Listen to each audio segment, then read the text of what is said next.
가상화폐 비트코인이 11만 달러, 하나 약 1억 5천만 원을 넘어서면서 4개월 만에 사상 최고가를 경신했습니다. 반면에 트럼프 미국 대통령 감세안에 미국 주식은 하락세를 보였고 그 여파로 코스피도 소폭 떨어졌는데요. 경제 관련 내용, 염승환 이베스트 투자증권 이사와 함께 이야기 나눠보겠습니다. 어서 오세요. 네, 비트코인이 상승세를 지속하면서 4개월 만에 이제 사상 최고가를 경신을 한 건데요. 이렇게 최근에 계속해서 가격이 올라가는 이유는 어디에 있다고 보십니까? 사실 뭐 여러 가지 이유들은 있겠죠. 뭐 트럼프 대통령이 이제 당선되면서 사실 암호화폐 대통령 되겠다라고 했기 때문에 네. 뭐 그런 이제 기대감도 계속 좀 작용을 하고 있고요. 근데 좀 최근에 가장 결정적인 건 일단 관세 전쟁이 좀 많이 완화됐잖아요. 그래서 비트코인 좀 위험 자산이기 때문에 거기에 좀 오히려 긍정적으로 작용을 하고 있고 또 한 가지는 달러에 대한 좀 신뢰가 많이 떨어져 있습니다. 오늘도 네. 좀 달러 가치 좀 떨어졌는데 그 달러를 대체했던 게 얼마 전만 해도 금이었거든요.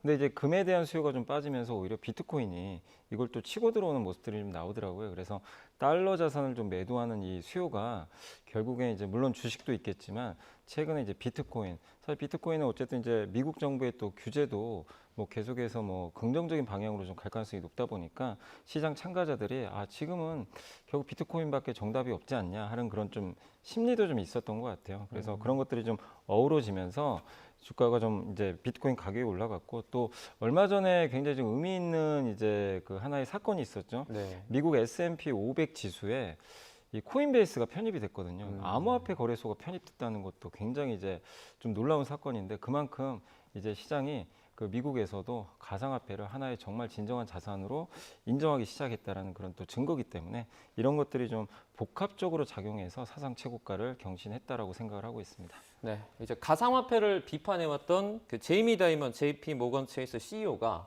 고객이 만약에 원할 경우에는 이 비트코인 관련 상품을 은행 계좌로 구매할 수 있도록 허용까지 했습니다. 월가에서는 원래 좀 비판적인 시각이 높았는데 좀 인식이 달라지는 것 같아요. 원래 이 제이미 다이먼 회장은 비트코인을 사기라 그랬어요. 네. 굉장히 안 좋게 폄하했고, 근데 이제 이분이 좀 갑자기 좀 이제 자기 이 어떤 자세를 좀 바꿔버렸죠. 네. 그러니까 비트코인을 여전히 뭐 그거를 보관하겠다 이건 아니고요.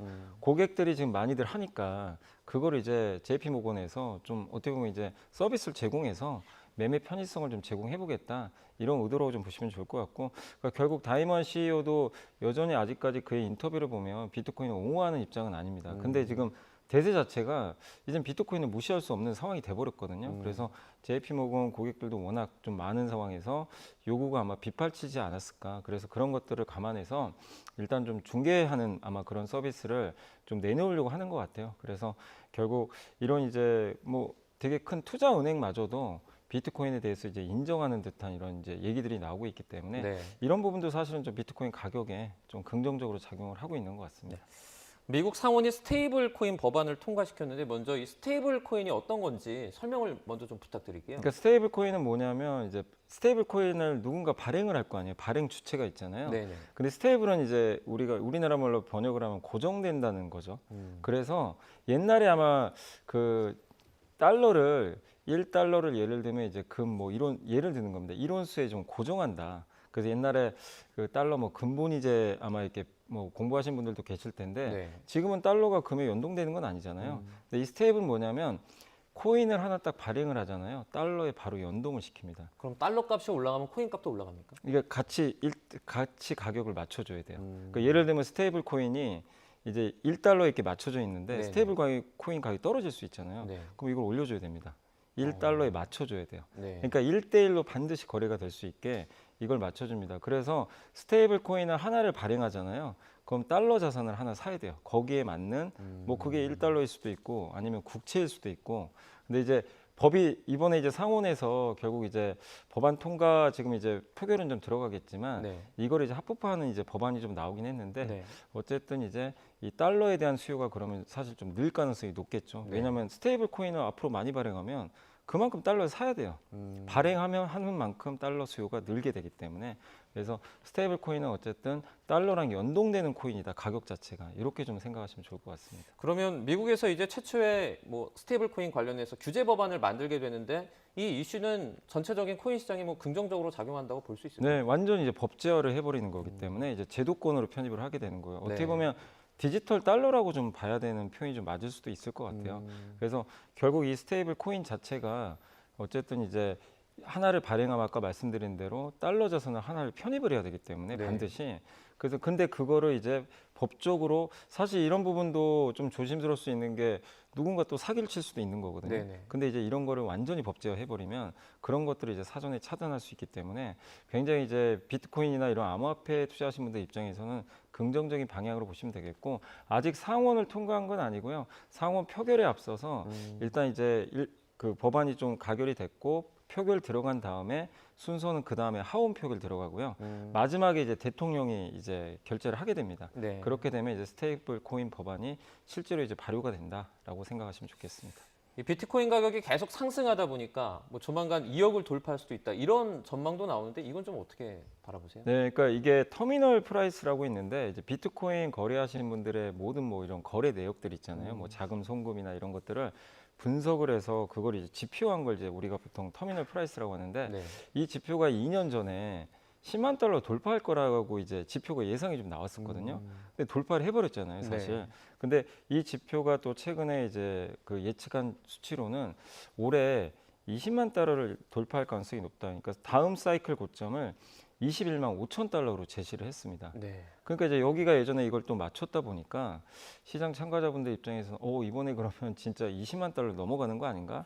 근데 우리나라 돈으로는 사실 2억이 넘는 돈이 거의 돼버리는 3억 되지 3억 가까이 되는 네네. 거니까 굉장히 이제 앞으로 지금 여기서 2배 정도 오른다는 얘기니까 근데 이게 무조건 맞는 건 아닙니다. 예전에도 이런 지표가 있었지만 틀린 적도 있긴 있어요. 100% 맞는 건 아니지만 그래도 최근에 이런 10만 달러 돌파를 예측했고 이게 맞았기 때문에 시장에서는 20만 달러 얘기가 이제 간간히 나오고 있고 또 많은 미국의 뭐 전문가들도 25년 여름쯤이면 비트코인 가격 그래도 15만 달러까지는 가지 않겠냐 이런 또 의견들도 있기 때문에 다만 이거 하나의 의견이고 과거에 이런 지표가 이렇게 예측을 해서 이런 이제 전망을 해놨지 이게 무조건 된다 이렇게 생각하면 또 위험할 수 있기 때문에 네. 항상 좀 정확하게 좀 더 들여다보는 좀 자세는 필요할 것 같습니다.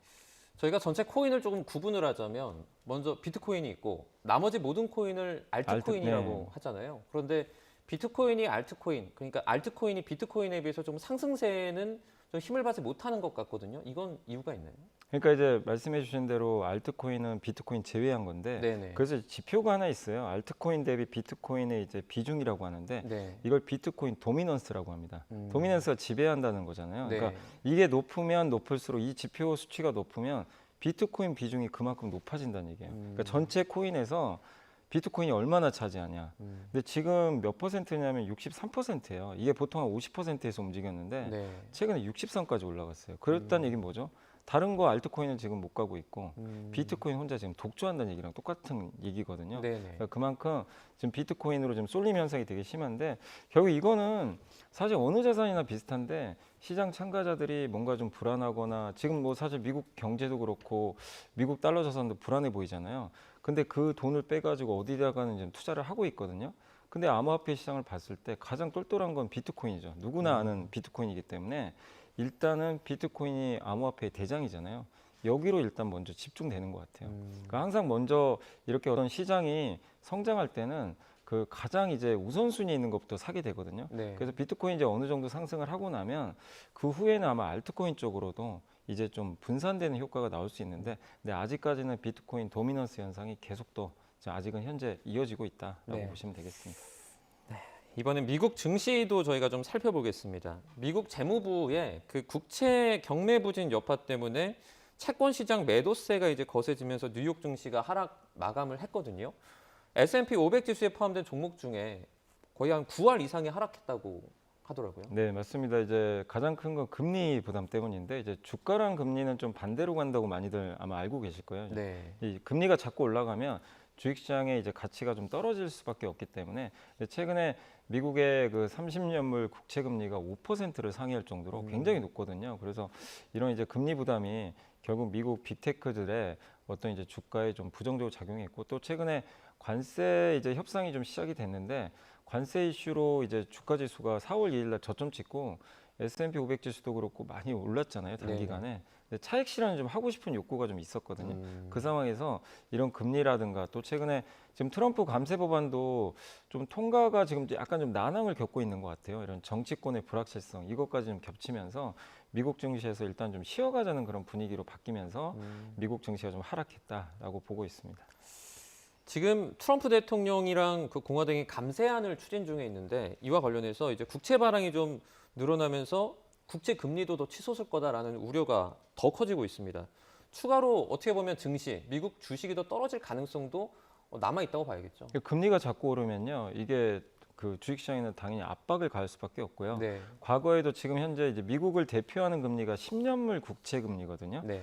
이게 4.5% 넘었을 때는 시장이 그렇게 좋았던 적은 별로 없습니다. 근데 이번에 4.5를 다시 넘어갔기 때문에 사실 이제 이 부분 자체가 좀 부담이 될 수밖에 없고, 이렇게 근데 지금 금리가 오르는 게 이유가 만약에 미국 경기가 너무 뜨겁거나 너무 좋아요. 성장하면 금리는 같이 따라가거든요. 네. 그런 경우는 되게 좋아요. 사실 금리가 올라도. 근데 지금의 금리는 미국에 대한 신용에 대한 문제가 생긴 거죠.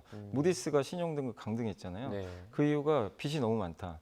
근데 뭐 우리도 그렇잖아요. 은행에서 돈 빌리려고 할 때 내 신용이 안 좋으면 금리가 당연히 올라가게 됩니다. 근데 미국에 대한 지금 신용이 안 좋다 보니까 금리가 자꾸 올라가고, 근데 더군다나 이번에 감세 법안이 만약에 통과가 되면 앞으로 미국의 재정 적자가 더 늘어나서 이게 우리나라 돈으로는 아마 3천조 원이 더 늘어나는 것 같아요. 10년 동안. 네. 그러니까 빚은 지금 갚지 못하는데 빚은 더 늘어난다고 하니까 이것 때문에 어떻게 보면 금리가 더 오르고 있거든요. 그래서 이런 식에 의한 금리 상승은 사실 결코 뭐 증시나 경제에 좋을 건 없거든요. 그래서 이런 부분들이 좀 주가 지수에도 되게 좀 부담으로 작용하고 있다라고 보고 있습니다.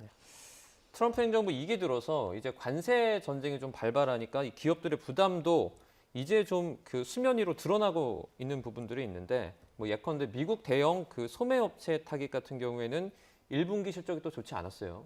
네, 맞습니다. 지금 이제 타겟은 이제 대표적인 미국의 월마트랑 좀 경쟁하는 소매 유통사인데, 여기가 이제 뭐 점포당 매출액도 좀 감소하고, 그다음에 이제 앞으로의 전망치도 좀 하향 조정하는 그런 모습이 나왔는데, 근데 이제 이것도 그렇지만 관세 때문에 이제 가장 초미의 관심사는 사실 그거거든요. 기업들이 과연 가격을 올릴 것인가. 근데 월마트는 올린다고 했고요. 네. 근데 반대로 그 홈디포라고 있거든요. 주택 이제 제품에 대해서 유통하는, 여기는 안 올리겠다.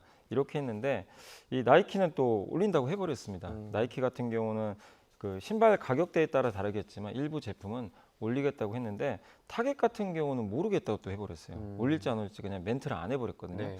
근데 이거 자체가 기업들마다 지금 다 상황들이 좀 다르잖아요. 근데 결국에 만약에 관세 때문에 이런 식으로 나이키나 월마트처럼 가격을 올리기 시작하면 연쇄적으로 가격이 올라갈 가능성이 높고, 네. 그럼 미국 소비는 좀 줄어들 가능성이 높거든요. 그래서 관세는 인하가 된 건 맞지만 없던 관세가 어쨌든 지금 이 부과된 건 사실이기 때문에 그쵸. 이 폭 자체는 좀 낮아질 수 있다 하더라도 그래서 하반기에 기업들의 어쨌든 이런 가격 인상 여부 이 부분을 좀 잘 확인을 해야 될 것 같고, 가격 인상이 계속된다면 미국 경제에는 결코 좀 반가울 수 없는 그런 부분이 좀 있지 않을까라고 생각을 하고 있습니다. 그 서학개미들이 5월 달에 계속해서 순매도 행렬에 나서고 있다고 하는데 이건 가장 큰 이유가 뭔가요? 일단 이제 매도한 이유는 역시 저는 이제 이것도 달러랑 좀 연관이 돼 있다고 생각해요. 왜냐하면 이제 미국 주식 투자하신 분들이 작년에 성과가 좋았던 게 달러가 같이 올라가면서 네. 주가도 올라갔잖아요. 그래서 굉장히 좋은 성과를 좀 내셨는데 지금은 반대죠. 미국 증시도 좀 약간 부진한 가운데 달러 값이 많이 떨어지고 있습니다. 네. 오늘도 원달러 환율이 이제 1,380원 밑으로까지 한번 좀 내려왔잖아요. 근데 자꾸 그러면 미국 주식을 사면 주가가 안 빠지더라도요, 환율에서 손해를 보게 되죠. 그러다 보니까 이 달러 약세가 일시적인 게 아니라 좀 구조적이지 않겠냐. 이런 이제 트럼프 정책에 대한 불신도 있다 보니까 그런 부분들이 결국 달러가 좀 더 하락할 걸로 보고, 지금 일단 미국 증시에서는 조금 약간 순매도 하고 있고, 또 최근에 4월 달 그 폭락장에서 개인 투자자분들이 또 많이 사셨어요. 네. 근데 최근에 많이 올랐잖아요. 그래서 이제 거기에 대한 또 수익도 나 있거든요. 그래서 지금 주가가 계속 오르긴 좀 어렵다고 또 생각하시고 밑에서 사셨던 물량을 좀 약간 정리하는 그런 두 가지가 좀 겹쳐서 좀 순매도가 좀 많이 나오고 있다라고 생각을 하고 있습니다. 네, 알겠습니다. 오늘 여기까지 듣겠습니다. 경제 이슈들 살펴봤습니다. 염승환 이베스트 투자증권 이사와 함께 이야기 나눴습니다. 고맙습니다.